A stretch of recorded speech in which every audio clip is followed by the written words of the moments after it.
peu d'actualité, puisque bientôt, ça sera la Pâque. Alors, je vous invite à lire un texte, c'est dans l'évangile de Marc, le chapitre 15. Et je vais faire la lecture à partir du verset 6. Donc, Marc, merci. Merci. Marc, le chapitre 15, à partir du verset 6. Et nous ferons la lecture jusqu'au verset 15.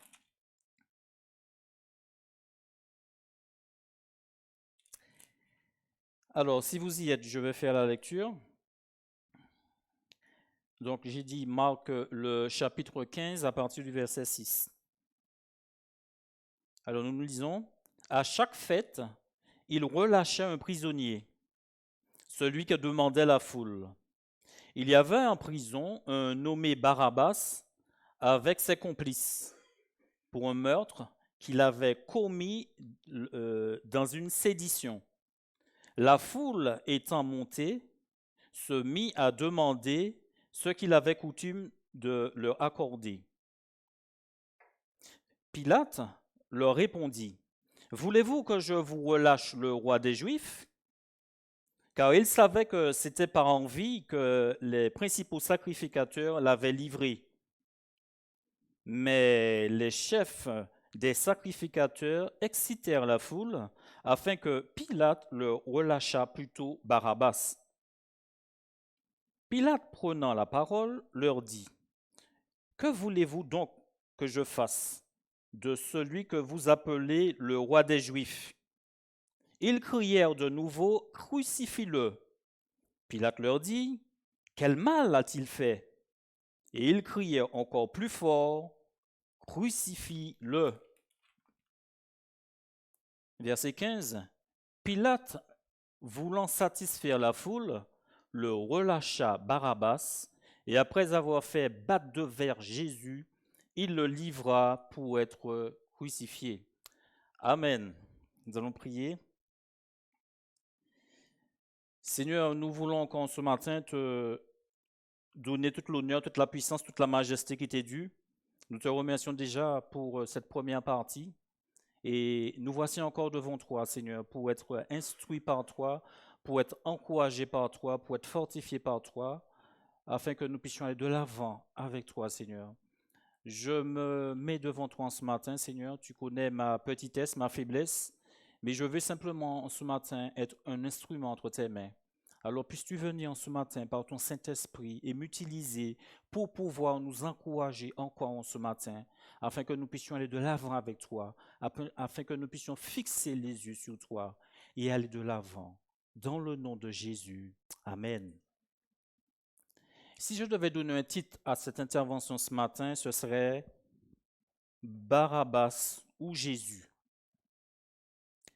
Appuyé sous sa canne, le forgeron d'un village avance péniblement le long du trottoir. Voici de nombreuses années déjà qu'il souffre de violents rhumatismes. Chaque pas lui arrache un cri silencieux de douleur. Ses yeux fixent le sol tandis qu'il progresse d'un pas hésitant. Soudain, une bande de gamins surgit du coin de la rue et piaille. « Eh, vieux croulant, tu ressembles à un squelette branlant. » Ces railleries enfantines, il a bien longtemps qu'il les endure. Pourtant, il garde son calme. Après tout, ce ne sont que des gosses. Ils ne peuvent pas comprendre. Il ne faut pas trop leur en vouloir. Un jour, les enfants aperçoivent le boiteux monter péniblement les escaliers de la maison de Freddy, leur chef de clan. Freddy est embarrassé. « Que vient faire cet homme chez nous ?» se dit-il. « Que vont penser mes camarades ?» Alors il s'écrie, « Hé, vieille cloche, inutile de monter chez ma mère, elle ne t'ouvrira pas. » Freddy n'avait pas remarqué la fenêtre de la cuisine restée entr'ouverte. À l'intérieur, sa mère a tout entendu. Avec empressement, elle ouvre au boiteux et profite d'interpeller son fils. Freddy rentre immédiatement. Très gêné, un peu bredouille, le garçon, sans presser le pas, se dirige tête basse vers sa mère. Réunis tous trois dans le salon, le quinquagénaire handicapé s'adresse à Freddy. Tu te moques de moi, tu me lances des colibets. Je vais t'expliquer la cause de mon infirmité. Tu étais encore bébé. Ta nurse t'avait emmené dans une poussette histoire de te faire prendre l'air et de sortir le chien. Elle s'arrêta près du banc au bord du fleuve et y laissa ton long dos. Elle s'amusa avec le chien, lui lançant au loin un bout de bois qu'il lui rapportait. Absorbée par le jeu, elle ne remarqua pas que la poussette, entraînée par la légère déclivité du terrain, s'était mise en mouvement.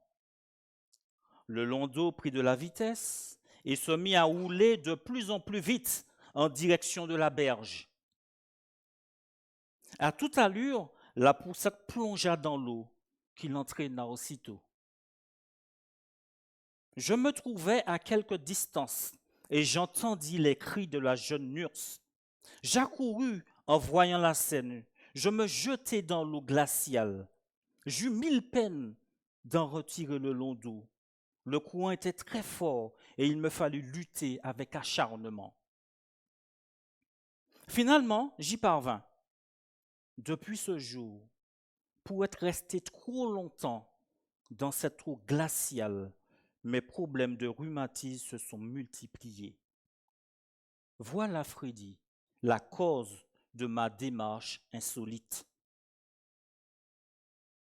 Freddy fond en larmes. Il est saisi de remords et de honte. Est-il possible qu'il ait été capable de rallier son bienfaiteur, celui qui a risqué sa vie pour le sauver? Je suis navré, murmure-t-il finalement. Je ne savais pas ce que vous aviez fait pour moi. Merci de m'avoir sauvé la vie. Je vous en prie, pardonnez mes moqueries. Ce que cet homme a fait pour Freddy, le Seigneur Jésus l'a fait pour nous. Lui aussi a été méprisé, injurié, rejeté. La plupart des hommes et des femmes, parfois même des enfants, se moquent de lui. Et pourtant, il a donné sa vie pour nous sauver. Dans notre texte de ce matin, nous assistons aussi à une grande injustice, à la plus grande permutation des rôles qui soit. Un meurtrier libéré et le Fils de Dieu condamné.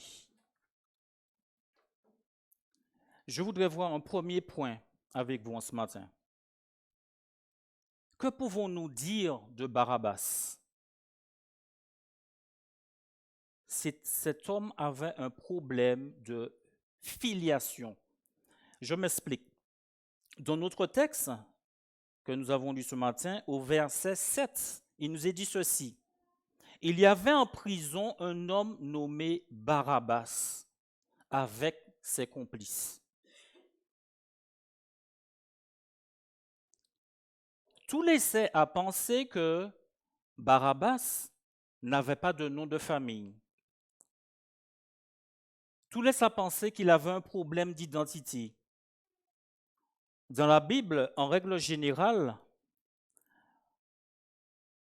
lorsqu'il est parlé d'un personnage, la plupart du temps, il nous est dit de qui il est le fils. Je prendrai des exemples, par exemple Abraham.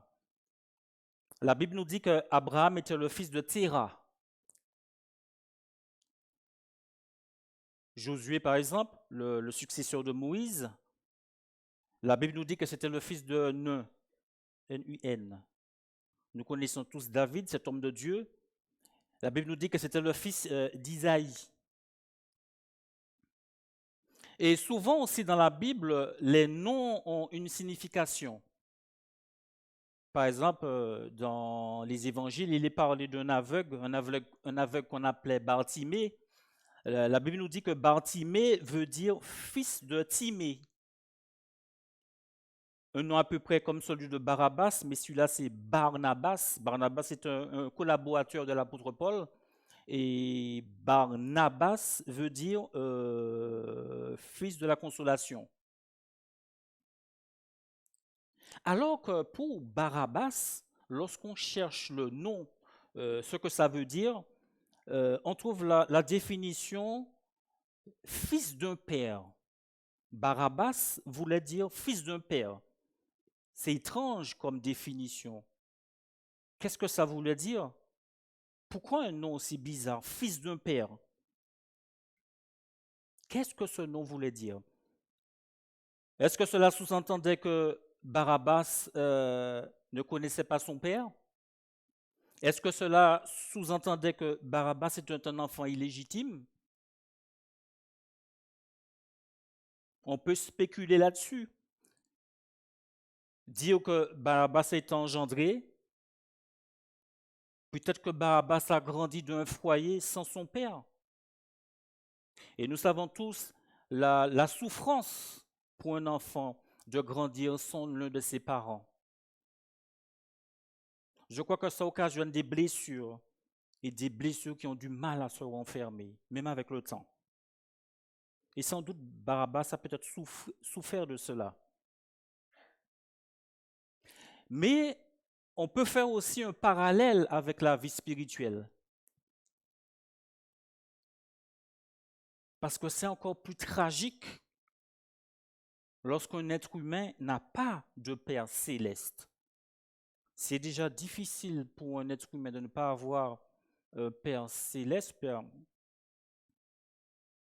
mais c'est encore plus tragique de ne pas avoir de Père céleste.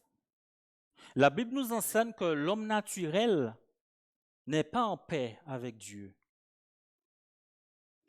C'est vrai qu'il demeure une créature de Dieu, mais il n'est pas un enfant de Dieu. Donc Dieu n'est pas son Père. Dans Romains 8, le chapitre 8, le verset 15, l'auteur nous dit ceci. Et vous n'avez point reçu un esprit de servitude pour être encore dans la crainte, mais vous avez reçu un esprit d'adoption par lequel nous crions Abba, Père. Vous avez reçu un esprit d'adoption. Cela sous-entend que lorsqu'on vient à Jésus, lorsqu'on accepte Jésus, le Saint-Esprit qui vient en nous va attester que nous sommes enfants de Dieu. Et nous pouvons appeler ce grand Dieu Papa, Père. Dieu devient notre Père à ce moment-là. Celui qui accepte Jésus dans son cœur, le Saint-Esprit lui donne cette assurance que tu es enfant de Dieu et que Dieu demeure ton Père. Il y a cette intimité. Il peut même appeler Papa, ce grand Dieu. Donc, ça c'est le premier point. Que pouvons-nous dire de Barabbas? Cet homme avait un problème de filiation.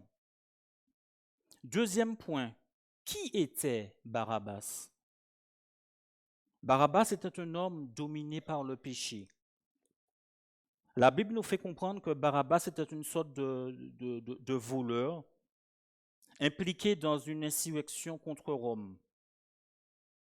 Et le texte nous fait voir que, c'est vrai qu'il n'y a pas beaucoup d'informations sur lui, mais la rébellion de cet homme l'a même rendu coupable d'un meurtre. C'est un homme violent, révolté, rempli de haine.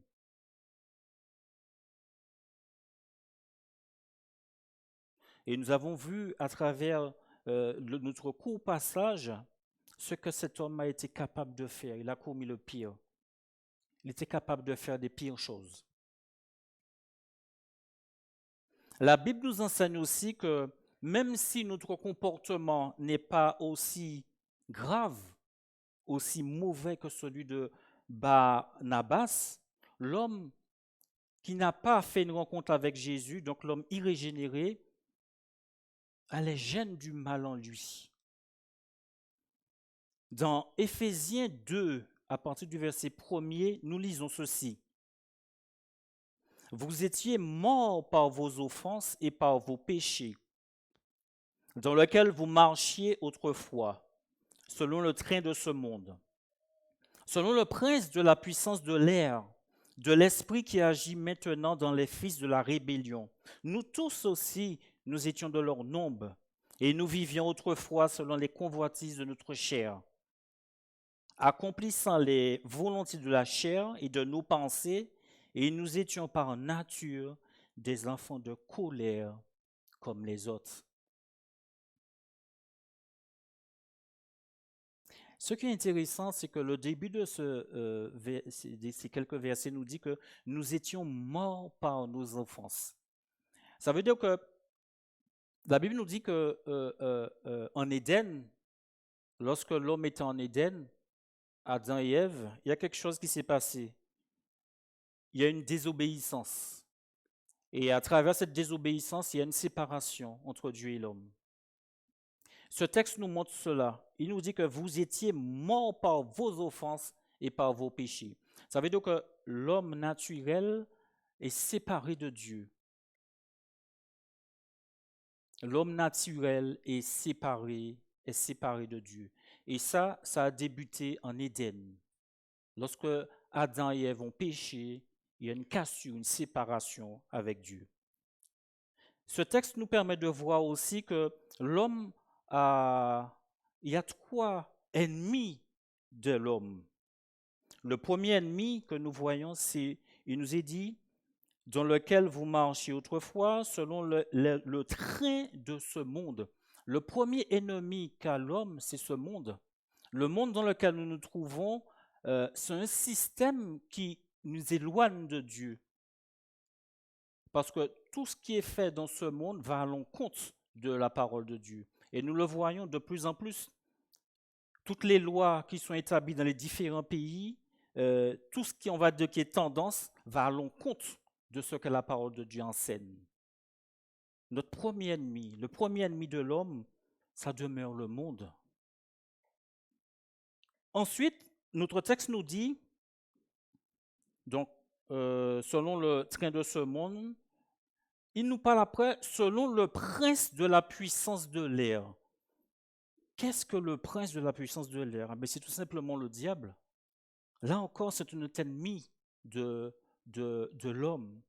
Alors là aussi, nous vivons dans un temps où beaucoup de personnes disent, mais le diable, ça n'existe pas. C'est une utopie, ça a été inventé.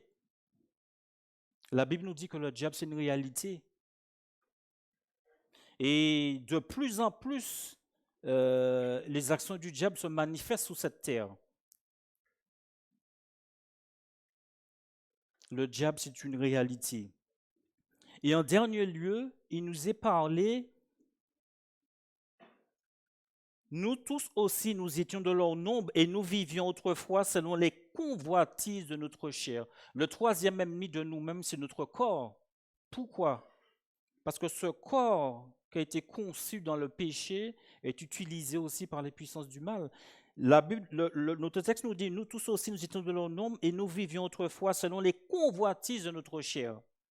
Le texte nous dit, accomplissant les volontés de la chair et de nos pensées, et nous étions par nature des enfants de colère. Nous accomplissions les volontés de la chair et de nos pensées. Ça veut dire qu'en nous-mêmes, l'homme qui n'est pas passé par la nouvelle naissance, l'homme qui n'a pas donné sa vie à Jésus pour que Jésus puisse transformer le cœur de pierre en cœur de chair, eh bien, il est assujetti à son moi, son corps.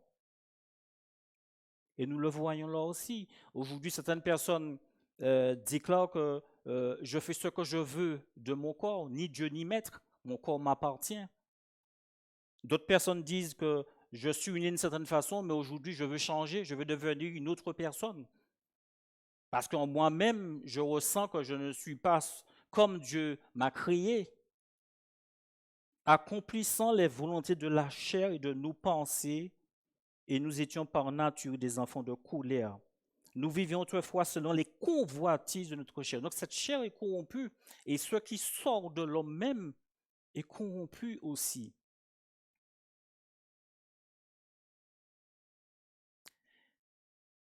Si notre texte s'arrêtait là ce matin, nous aurions été les plus malheureux des hommes. Nous avons constaté qu'il y a une séparation entre Dieu et l'homme. Nous avons constaté que nous avons trois ennemis, à savoir ce monde, la puissance des ténèbres, le diable, et nous-mêmes. Si nous avons constaté ça et que nous restions comme cela ce matin, nous serions les plus malheureux des hommes. Mais notre texte va plus loin. Notre texte va plus loin. Et qu'est-ce qu'il nous dit? Mais Dieu qui est riche en miséricorde, à cause du grand amour dont il nous a aimés, nous qui étions morts par nos offenses, nous a rendus à la vie avec Christ. C'est par grâce que vous êtes sauvés. Il nous a ressuscités ensemble et nous a fait asseoir ensemble dans les lieux célestes en Jésus-Christ. Mais grâce soit rendue, mais Dieu qui est riche en miséricorde à cause du grand amour dont il nous a aimés. Dieu est amour. Dieu nous aime d'un amour infini.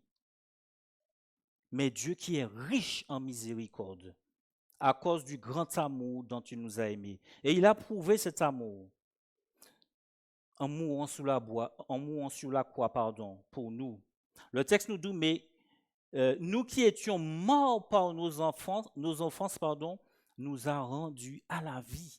Ça veut dire que, tout à l'heure j'ai dit, il y avait un fossé, c'est même pas un fossé, c'est un abîme entre Dieu et l'homme naturel.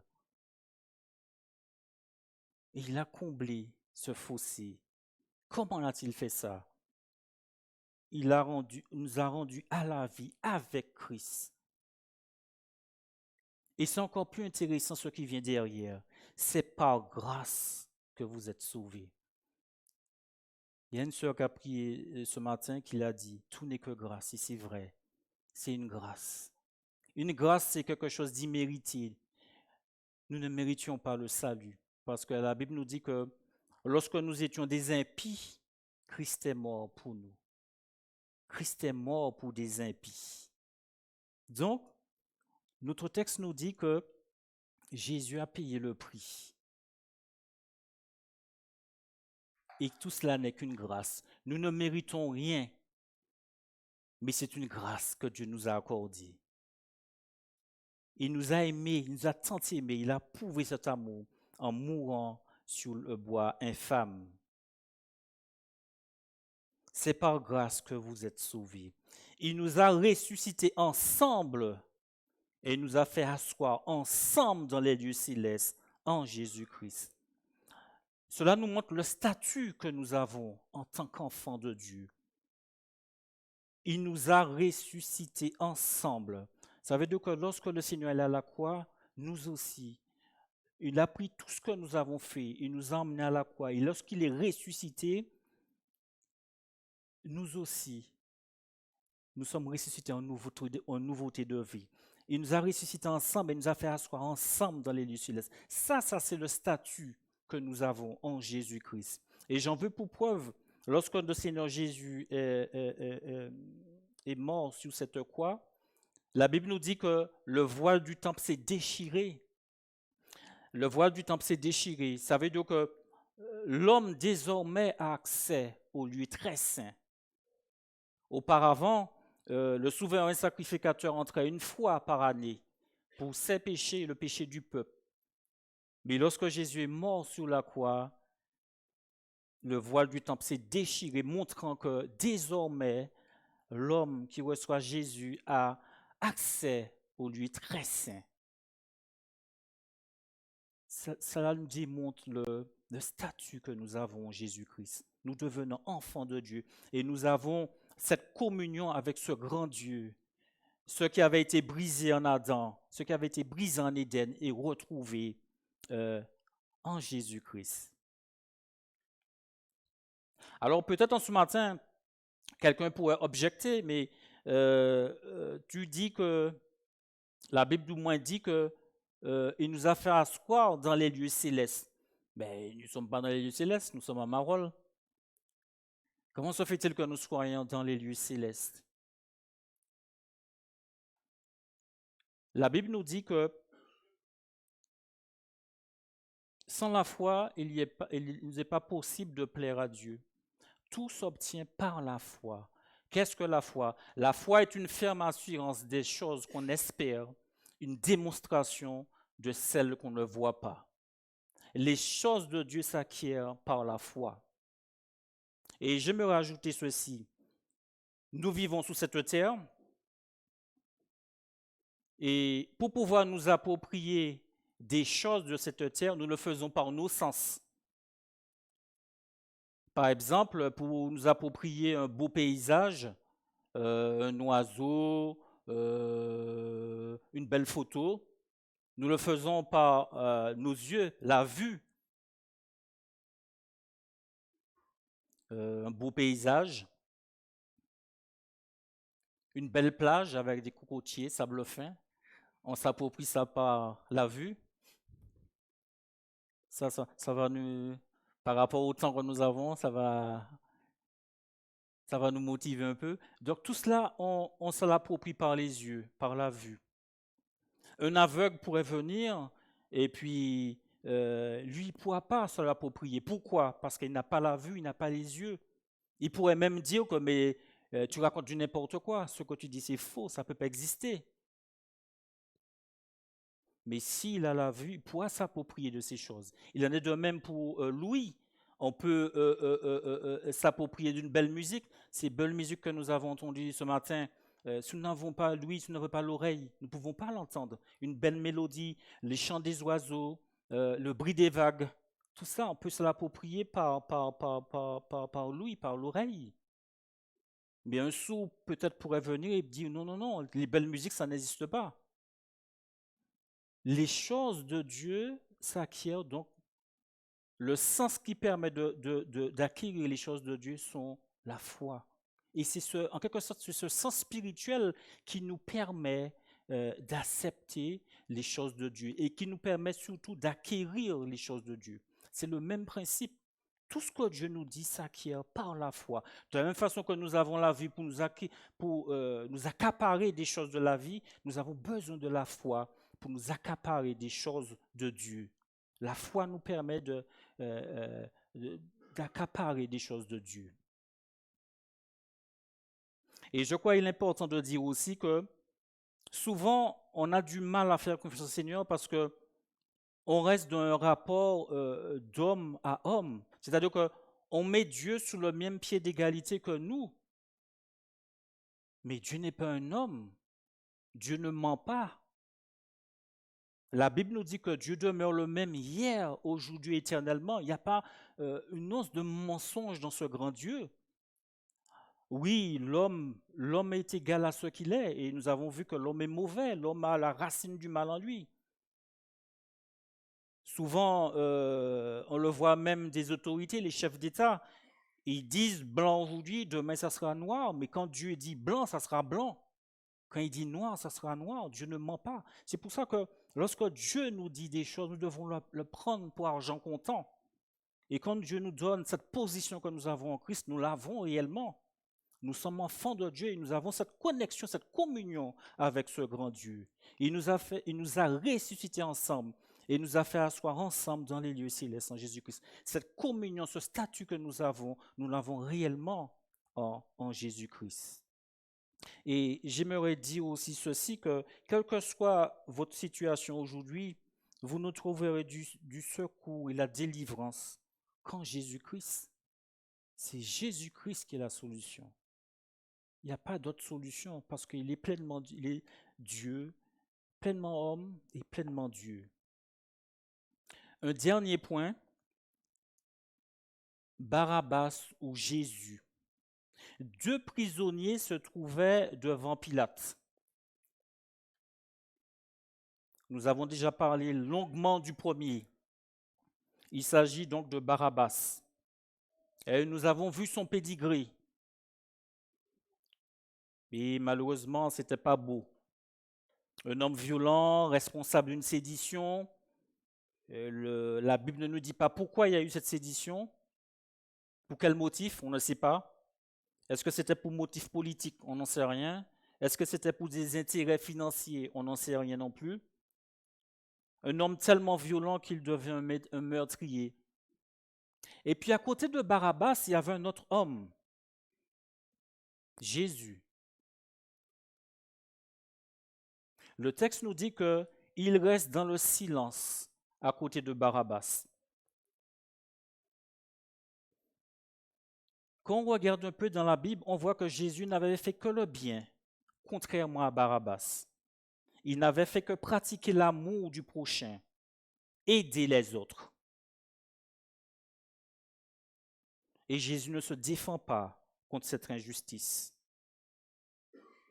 Un verset parallèle à ce texte qui se trouve dans Matthieu 27 nous dit ceci. Matthieu 27, le verset 24. Pilate, voyant qu'il ne gagnait rien, mais que le tumulte augmentait, prit de l'eau, se lava les mains en présence de la foule et dit, « Je suis innocent du sang de ce juste. » Cela vous regarde. Pilate lui-même va dire, « Je suis innocent du sang de ce juste. » Donc Pilate savait qu'il était innocent. Jésus ne se justifie pas. Il supporte tout en gardant le silence. En ce matin, on peut être choqué par cette histoire. On peut crier à l'injustice, disant comment cela est-il possible? Mais quelle mégarde! Quelle injustice! Mais tout cela, c'était le plan de Dieu pour l'humanité. La Bible nous dit que le juste devait être livré à la mort pour que les coupables soient affranchis. Oui, Jésus l'innocent a changé de place avec nous les coupables. Il a pris sur lui tous nos péchés, nos mauvaises actions, pour que l'accès à Dieu, le Père, nous soit ouvert et que nous puissions être appelés enfants de Dieu. Tout cela, Jésus l'a fait pour que nous soyons appelés aujourd'hui enfants de Dieu. Et je crois que cela doit nous permettre de voir aussi que Dieu sait ce qu'il fait. Nous nous trouvons aujourd'hui dans une situation invraisemblable dans notre pays. Et j'ai en tête le psaume 46 qui dit « Arrêtez et sachez que je suis Dieu. Je domine sur les nations et je domine sur la terre. » Ça sous-entend que Dieu sait ce qu'il fait. Et Dieu a son plan. Le plan de Dieu n'est pas nécessairement ce que nous comprenons et nous pouvons le voir à travers sa première venue. Lorsque Jésus est venu pour mourir sur la croix, tout le monde, les disciples, tous pensaient que Jésus était venu, c'était le grand leader qui allait les délivrer de Rome. Parce que le peuple israélite était assujetti à Rome. Et pour eux, c'était le libérateur. Jésus allait venir et puis il allait renverser Rome et puis voilà, ce serait la belle vie. Jésus était bien venu pour renverser la puissance des ténèbres, mais pas dans le sens où il comprenait. Et nous aussi, nous devons nous armer de cette pensée-là, à savoir que Dieu aura le dernier mot. Le Seigneur aura toujours le dernier mot. Et arrêtez, sachez que je domine sur les nations et je domine sur la terre. Notre Dieu aura le dernier mot. Alors aujourd'hui aussi, nous sommes confrontés à un grand choix. Qu'est-ce qu'il nous raconte encore avec son grand choix? Nous sommes confrontés à un grand choix aussi aujourd'hui, Barabbas ou Jésus. Alors c'est sûr que Barabbas, ça fait des siècles et des siècles qu'il est mort, hein, et il ne reviendra pas. Mais Barabbas représente aujourd'hui une humanité qui veut vivre sans Jésus. C'est ça en quelque sorte que représente Barabbas. Une humanité qui veut vivre sans Jésus. Ça peut être une puissance politique, Ça peut être des hommes qui se laissent influencer par des choses, toutes sortes de choses, mais qui veulent bâtir sous tout sans Jésus. Donc nous avons ce choix-là. Et de plus en plus, nous le voyons dans notre monde. Nous vivons dans un monde où quasiment tout ce qui touche à la Bible est jeté par-dessus bord. L'homme d'aujourd'hui ne veut pas de Jésus dans sa barque. Notre frère nous a parlé de ce phare tout à l'heure dans le chant, et c'est exactement ça. On ne veut pas de Jésus pour arriver au port. On veut arriver au port, mais on veut pas de lui. Et c'est lui, en quelque sorte, qui permet, c'est lui la boussole qui permet d'arriver au port. Mais l'homme d'aujourd'hui ne veut pas de Jésus. Donc nous avons ce choix, soit Barabbas, ou soit Jésus le crucifié. Aujourd'hui, les mains de Jésus sont percées. Et qu'est-ce qu'il dit dans Matthieu 11, le verset 28? Venez à moi, vous tous qui êtes fatigués et chargés, et je vous donnerai du repos. Le Seigneur Jésus ne cesse d'appeler. Venez à moi, vous tous qui êtes fatigués et chargés, et je vous donnerai du repos. Jésus est mort sur la croix pour nous, pour vous, et il n'attend qu'une chose, c'est que vous veniez à lui. Donc, chacun de nous, nous sommes confrontés à ce choix ce matin, à savoir Barabbas ou Jésus. Barabbas, donc on a vu une humanité qui vit sans Jésus, ou Jésus le crucifié. Et en guise de conclusion, je dirais ceci.